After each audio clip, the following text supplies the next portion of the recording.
Hello everyone, welcome to our YouTube channel RGM study में आप सभी का स्वागत है। जैसा कि हमने कल चैप्टर 2 जेनेटिक्स स्टार्ट किया था, आज हम उसको कंप्लीट करेंगे। ये हमने जेनेटिक्स, जीन, डोमिनेंट, रिसेसिव, ये सारा हमने कल देख लिया था। मोनोहाइब्रिड क्रॉस कैसे हुआ, सब कुछ, उसके रिजल्ट्स, फिर डाई हाइब्रिड क्रॉस, उसका एक्सपेरिमेंट हमने कर लिया था। हमने पढ़ा था कल, लास्ट टॉपिक जो हमने किया था वो था लॉ ऑफ सेग्रीगेशन वाला। ठीक है, इसको हम प्योरिटी ऑफ गैमेट्स भी बोलते हैं। अब हमें पढ़ना है इन लॉ के बारे में। जो मेंडल थे, ग्रेगर मेंडल, उन्होंने 3 एक्सपेरिमेंट दी, 3 लॉ के बारे में हमें बताया। जो फर्स्ट लॉ है वो है लॉ ऑफ सेग्रीगेशन, और इसको कहते हैं हम प्योरिटी ऑफ गैमेट्स। इसको हमने कल स्टडी कर लिया था। ठीक है, आज हमने पढ़ना है लॉ ऑफ इंडिपेंडेंट असॉर्टमेंट।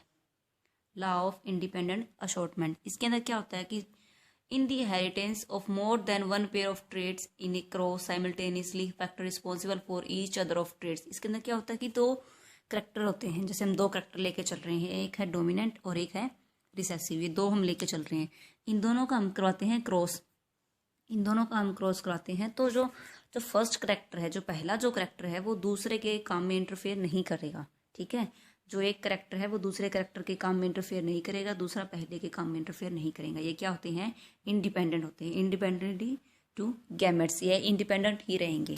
ठीक है, जो 2 फैक्टर हैं, पहला जो करेक्टर होएगा वो दूसरे वाले में क्या है, कोई इंटरफेयर नहीं करेगा। जब हम डोमिनेंट और एक रिसेसिव 2 करेक्टर लेके चलते हैं, इन दोनों का क्रॉस करवाएंगे तो क्या है, ये आपस में कोई भी इंटरफेयर ये नहीं करते हैं। ठीक है, ये इंडिपेंडेंट रहते हैं। तो ये आता है लॉ ऑफ इंडिपेंडेंट असॉर्टमेंट के अंदर आता है। जैसे कि एग्जांपल्स मैं आपको देके समझाती हूँ। जैसे हमारे बॉडी पार्ट्स हैं, हमारे जो पार्ट्स हैं, आंख है वो कभी नाक का काम करती है, नाक है कभी सर का काम करते हैं। तो ये आपस में क्या है, ये इंडिपेंडेंटली है। जो ग्रेगर मेंडल थे, उन्होंने भी ह्यूमंस को देख कर ये सोचा है कि ये जो पहले बच्चे होते हैं, फिर वो बड़े होते जाते हैं, उनके हेयर की ग्रोथ होती है, फेस की ग्रोथ होती है, नाखून की ग्रोथ होती है। तो ये इंडिपेंडेंटली है, ये आपस में, इनका आपस में कोई लिंक नहीं है, दूसरे के काम में इंटरफेयर नहीं करते। तो वैसे ही जैसे हमारी जो बॉडी के पार्ट्स है वो आपस में इंटरफेयर नहीं करते, वैसे ही 2 करेक्टर्स कोई भी हम जो लेते हैं वो एक दूसरे के काम में इंटरफेयर नहीं करते। It's like dominant and recessive. अगर उनका क्रॉस करवाएंगे तो क्या है, एक दूसरे के काम में इंटरफेयर नहीं करते, दे बिकम इंडिपेंडेंट। ओके, ये है हमारा law of independent assortment. I hope आपको समझ आया होगा। नेक्स्ट जो हमें देखना है लॉ ऑफ डोमिनेंस। इसके अंदर क्या होता है, लॉ ऑफ डोमिनेंस के अंदर when 2 dissimilar genes of a character are present in an organism. एक ऑर्गेनिज्म के अंदर 2 डिसिमिलर जीन्स कैरेक्टर्स प्रेजेंट होना, 2 अलग अलग कॉन्ट्रास्टिंग कैरेक्टर्स पेयर प्रेजेंट होते हैं एक ही ऑर्गेनिज्म के अंदर। जो इसके अंदर जो रिसेसिव है, एक होता है डोमिनेंट और एक रिसेसिव। जो रिसेसिव है वो एक्सप्रेस नहीं कर रहा, वो एक्सप्रेस नहीं कर रहा। जो डोमिनेंट है वो ही क्या है, किसी चीज को एक्सप्रेस कर रहा है। तो ओनली वन एक्सप्रेस इटसेल्फ इन F1 जनरेशन। F1 जनरेशन के अंदर केवल और केवल डोमिनेंट खुद को एक्सप्रेस कर रहा है, रिसेसिव क्या है, खुद को एक्सप्रेस नहीं कर रहा। वी टेक एन एग्जाम्पल, देखिए एक बार आप, हम 2 डोमिनेंट और रिसेसिव का क्रॉस कराते हैं। एक हमने ले लिया कैपिटल जो टोलनेस है, और ये स्मॉल टी है ड्वार्फनेस वाले। इन दोनों का जब हम क्रॉस करवाएंगे तो देखिए 50% इसका आता है, 50% इसका आता है। ये हमारी F1 जनरेशन बन गई। तो बना कौन सा है, इसमें कौन सा है, ये टोल है। ये सारे क्या है, टोल है। एक टेबल बनाकर जो ग्रेगर मेंडल थे उन्होंने टेबल बनाई थी, जैसे ये वाली जो टेबल थी, ये टेबल बनेगी। यहाँ ड्वार्फनेस वाले लेने हैं, यहाँ पे टोलनेस वाले लेने हैं। जब इसका इस साथ क्रॉस होगा तो एक स्मॉल टी और एक कैपिटल टी, इसके साथ होगा तो वही same small T capital T. Second वाले का करवाएंगे तो भी स्मॉल टी और कैपिटल टी, मतलब एक टोलनेस एक ड्वार्फ। तो चारों क्या है, टोल है, चारों क्या है, टोल। और ये जनरेशन कौन सी है, F1 जनरेशन के अंदर जो चारों जो ट्रेड्स बनी है, चारों जो पॉसिबिलिटीज बनी है, वो सारी क्या है, टोल की हैं, टोलनेस है ये सारी। ठीक है, तो आपको समझ में आ गया होगा। सिंपली 1 लाइन के अंदर इसको हम ऐसे समझ सकते हैं, जो टोलनेस वाले का ड्वार्फ वाले के साथ क्रॉस करवाएंगे तो 50% ये आएगा, 50% ये आएगा। तो F1 जनरेशन के अंदर क्या बनेगा, ये टोल ही बनेगा। ठीक है, ये था हमारा लॉ ऑफ डोमिनेंस। इसके अंदर क्या है, जो 2 कॉन्ट्रास्टिंग कैरेक्टर होते हैं, जो रिसेसिव खुद को एक्सप्रेस नहीं करता, सिर्फ क्या है, डोमिनेंट ही खुद को एक्सप्रेस करता है। डोमिनेंट में कौन से आता है, टोलनेस वाला आता है। जैसे मैंने आपको कल बताया था, जो डोमिनेंट है उसके अंदर टोलनेस वाले आते हैं, और जो रिसेसिव है उसके अंदर ड्वार्फ वाले आते हैं। ये था हमारा तीनों लॉ, जो 3 लॉ हमने पढ़े हैं वो थे। ठीक है, लॉ ऑफ सेग्रीगेशन, इसको हम, और जो सेकंड है वो लॉ ऑफ इंडिपेंडेंट हमने पढ़ लिया, शॉर्टमेंट वाला। और जो थर्ड है law of dominance. I hope ये तीनों लॉ आपको अच्छे से समझ आ गए होंगे। नेक्स्ट जो हमने जो चीज़ पढ़नी है, हमने डीएनए जीन्स के बारे में पढ़ा था, होते क्या है, तो उनसे जो जो टर्म्स रिलेटेड हैं, जो जो टर्म्स हमने डीएनए के बारे में, जीन्स के बारे में पढ़नी है, आज हम वो पढ़ेंगे। जो सबसे पहले जो टर्म आती है इसके अंदर वो है म्यूटेशन। क्या है? म्यूटेशन। इसके अंदर क्या होता है? किसी भी टाइप का चेंज डीएनए के अंदर, जो डीएनए है उसके अंदर किसी भी टाइप का change, any type change of any type in DNA, वो होता है mutation. Sudden change in the gene which is heritable from generation to another.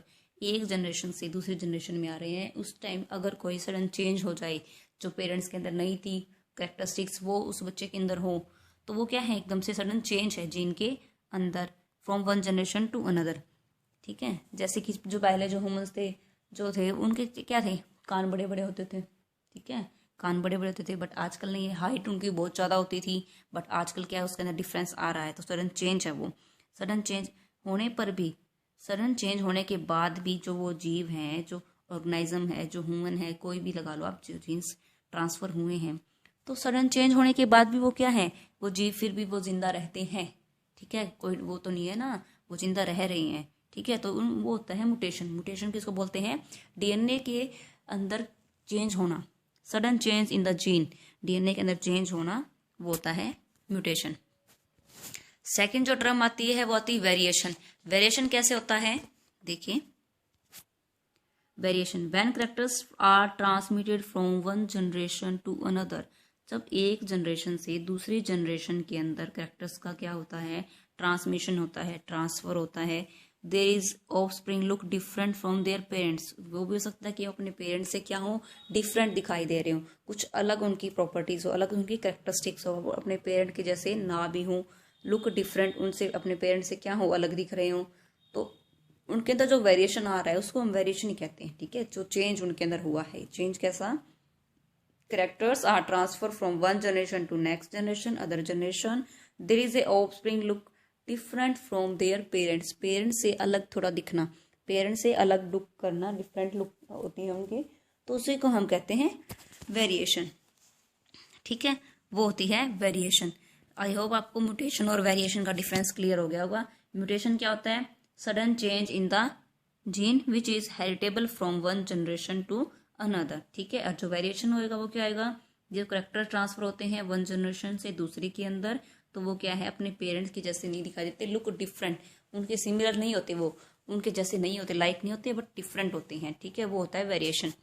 फिर आता है क्लोनिंग। क्लोनिंग में क्या होती है? Process of producing many identical organism from a single cell having same genetic characters as his mother.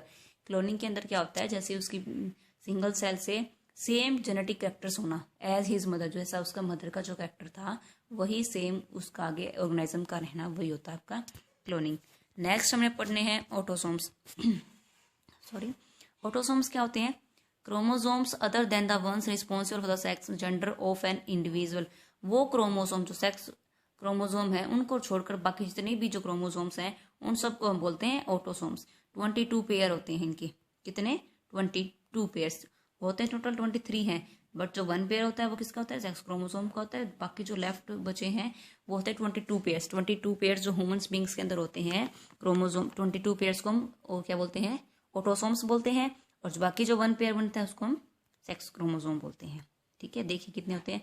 Pair of chromosome which determine the sex of an organism. किसी भी organism का सेक्स डिटरमाइन करने में कि वो मेल है या फिर जो फीमेल है वो पता लगाते हैं सेक्स क्रोमोसोम की हेल्प से। इसका होता है 1 पेयर। ठीक है, ये 1 पेयर होता है और वो होते हैं ऑटोसोम्स में 22 पेयर्स।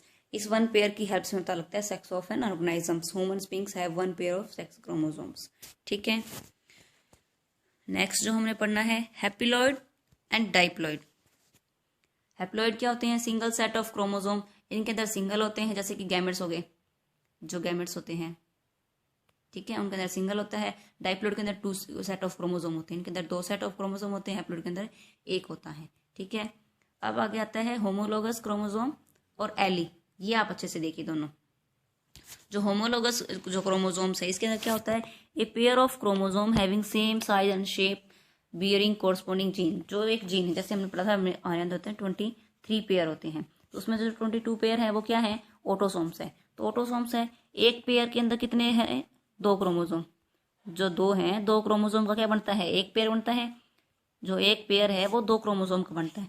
अब ये जो दोनों क्रोमोसोम है, ये दोनों की क्या होती है? लेंथ क्या होगी? सेम। इनके जो जीन की पोजीशन होती है वो भी क्या होती है? सेम। जो एक पेयर है क्रोमोसोम का, मान लो जैसे मैंने ले लिया ग्रुप नंबर जो 14 जो पेयर है, ये है इनकी शेप, ठीक है। तो 2 क्रोमोसोम मिलकर क्या बनाते हैं? एक पेयर को बनाते हैं। वो होता है होमोलोगस क्रोमोसोम। उसको हम बोलते हैं होमोलोगस क्रोमोसोम। जो लेंथ होती है इनकी वो क्या होती है? सेम होती है। जो इनकी जीन की जो पोजीशन है वो भी क्या होती है? सेम होती है। उसी को हम बोलते हैं होमोलोगस क्रोमोसोम, ठीक है। और नेक्स्ट जो एले है, एली इसको हम बोलते हैं alternate form of characters governed bye gene. इसको मैं आपसे बताती हूँ। जैसे कि जो कई पर्सन होते हैं उनकी आईज क्या होती हैं? ब्लू है। बच्चे की आईज क्या है? ब्राउन हो रही है। इसके अंदर जो जीन है उसको मैंने कैपिटल बी से डिनोट कर दिया। इसके अंदर जो जीन परफॉर्म कर रहा है फंक्शन को हमने उसको कैपिटल बी से ले लिया। ये स्मॉल बी हो गया। ये है तो दोनों जीन ही ना, क्या है? जीन है।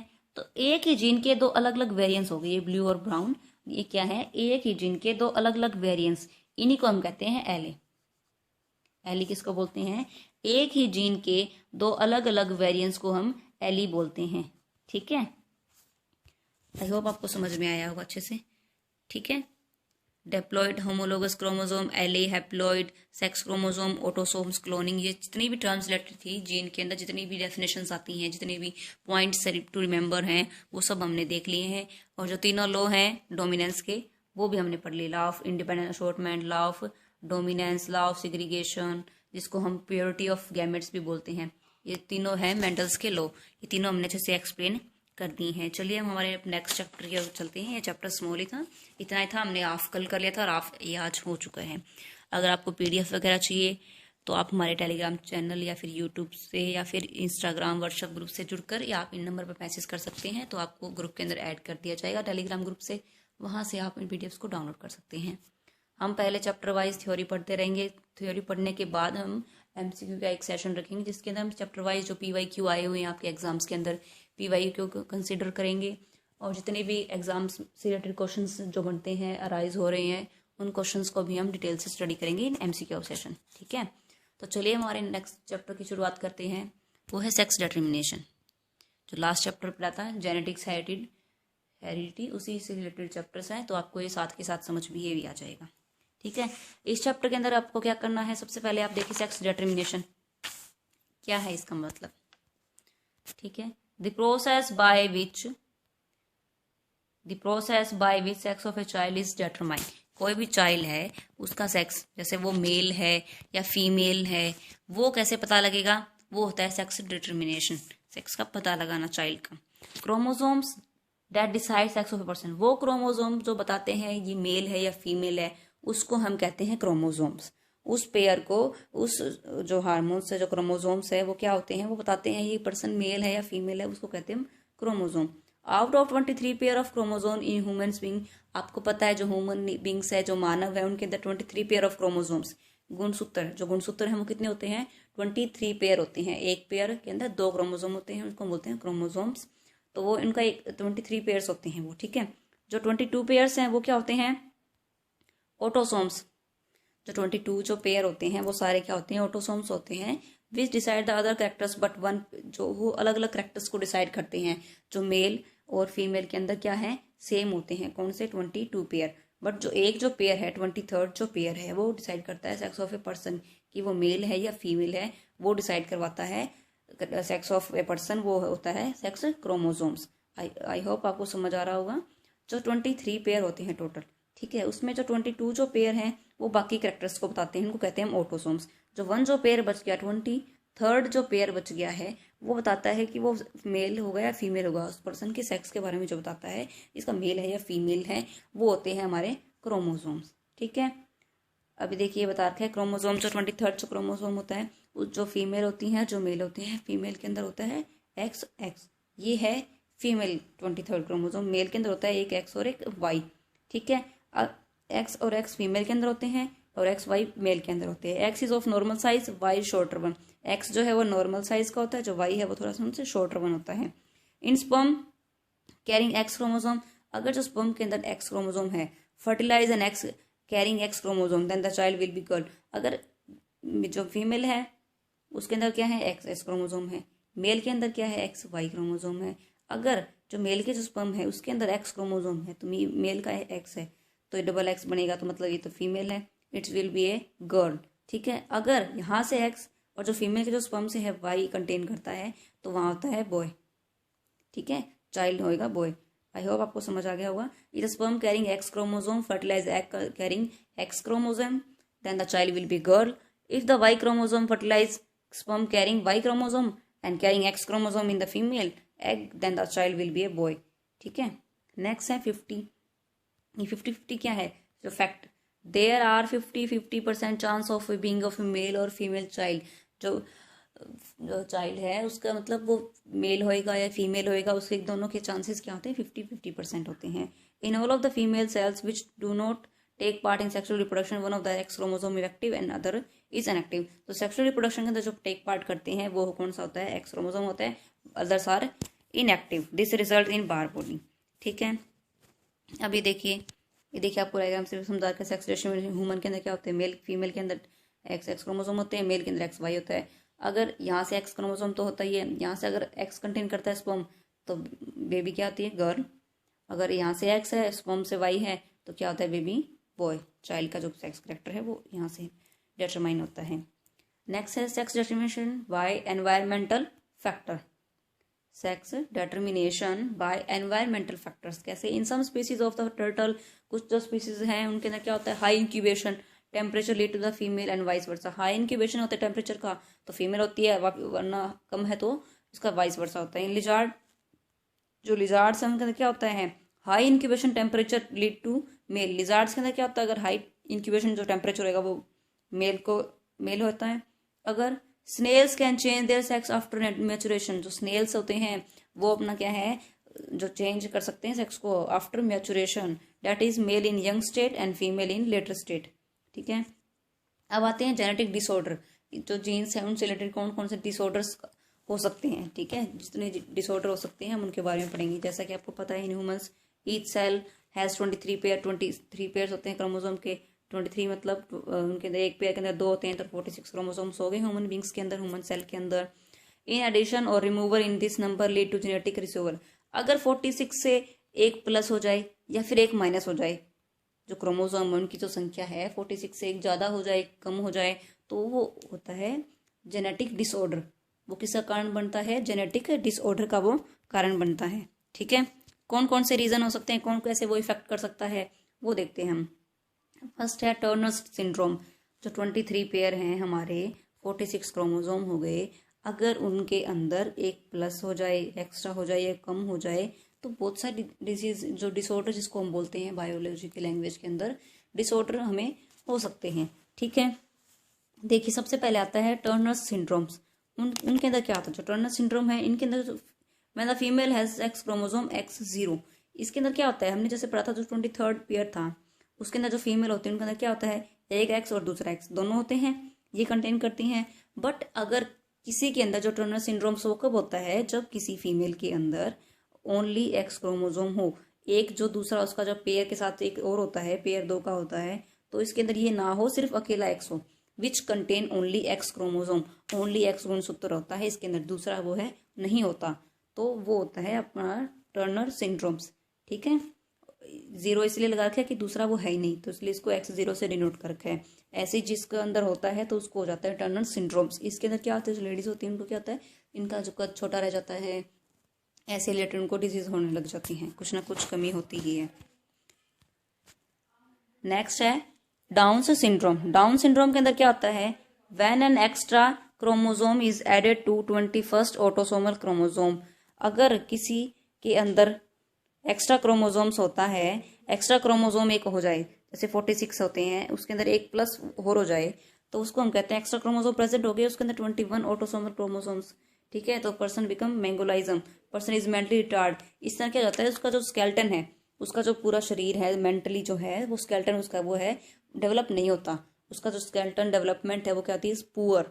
ठीक है, आइज प्रोट्रूड्स हो सकती है। इसके अंदर क्या होती है, उनका जो बच्चा आएगा उसका फेस कैसा होता है, फ्लैट फेस होता है, स्मॉल हेड होता है, स्मॉल ही उसके ईयर्स होते हैं, स्मॉल उसका माउथ होता है, ये सब उसकी डिजीज होती हैं, ठीक है। पर्सन बिकम बेंगोलाइजर मतलब यही है, उसका स्मॉल हेड होता है, फ्लैट हेड होएगा, स्मॉल ईयर्स होंगे, स्मॉल उसका माउथ होता है। और मेंटली रिटार्डेड मतलब उसका जो स्केलेटन है, उसका जो मेंटली प्रिपेयर वो नहीं होता, स्केलेटन जो डेवलपमेंट है वो क्या होता है उसका पुअर होता है, ठीक है। नेक्स्ट जो लास्ट के हमारे जो टॉप पॉइंट्स बच गए हैं वो है हीमोफीलिया, कलर ब्लाइंडनेस। हीमोफीलिया के अंदर क्या होता है, जो ब्लड की जो क्लोटिंग होती है, ब्लड जो क्लोटिंग होती है वो कम हो जाती है, प्रॉपरली नहीं होती हीमोफीलिया के अंदर। Gene responsible for this disorder in sex chromosome, sex chromosomes के अंदर ये डिसऑर्डर होने से ये डिजीज होती है। Leads to failure of blood clotting, जो ब्लड की जो क्लोटिंग है वो अच्छे से प्रॉपरली नहीं हो पाती। मान लो किसी को छोटा सा भी कट लग गया तो उसका खून बहने से रुक ही नहीं रहा है, बहता ही जा रहा है, तो उसको मतलब क्या है, ब्लड क्लोटिंग प्रॉपरली उसके अंदर नहीं हो पा रही है, जिसको हीमोफीलिया होता है। नेक्स्ट हो सकता है कलर ब्लाइंडनेस, ये मेनली मेल के अंदर ही होता है, ठीक है। जो इसके अंदर क्या होता है, जो एक्स क्रोमोसोम्स के अंदर जितने भी एक्स जो क्रोमोसोम है उनके अंदर जितने भी जीन्स होते हैं, जितने जीन्स हैं उनके अंदर क्या है, म्यूटेशन होता है। एक्स क्रोमोसोम में जितने भी जीन जो प्रेजेंट है उसके अंदर म्यूटेशन होना स्टार्ट हो जाता है, जिसकी वजह से इनको कलर ब्लाइंडनेस होती है। जो फीमेल होती है उसके अंदर तो डबल एक्स होता है और मेल के अंदर एक एक्स और एक वाई होते हैं। तो यहाँ पे अगर एक एक्स में नहीं, इन दोनों जब एक्स में थोड़ा म्यूटेशन होएगा तब जाकर कलर ब्लाइंडनेस होता है, बट मेल के अंदर तो एक ही, इसलिए आसानी से होता है। तो इसके अंदर क्या है, जो मेल्स हैं उनको ज़्यादा होता है कलर ब्लाइंडनेस, ठीक है। Leads to failure to distinguish between red and green colour, जो रेड और ग्रीन कलर है उसके बीच में डिस्टिंग्विश नहीं कर पाते वो, रेड और ग्रीन कलर में डिफ्रेंशिएट नहीं कर पाते वो, ठीक है। ये होता है आपका कलर ब्लाइंडनेस। ये आपका टॉपिक था आज का, जो चैप्टर्स है सेक्स डिटर्मिनेशन, ये आपको अच्छे से समझ में आ गया। सेक्स डिटर्मिनेशन होता क्या है, X Y chromosomes, determination factor, genetic orders, कौन कौन से जेनेटिक ऑर्डर्स हो सकते हैं, वो सारे आज हमने डिस्कस कर लिए हैं। ये थी हमारी आज की क्लास, आई होप आपको अच्छी लगी होगी और आपको समझ भी अच्छे से आया होगा। तो सबसे पहले हमने थ्योरी जो कंप्लीट करते जा रहे हैं, चैप्टर वाइज थ्योरी कंप्लीट करेंगे और उसके बाद ही हम हमारे जो MCQ का बैच है वो रखेंगे। आई होप आपको अच्छे से समझ में आ गया होगा।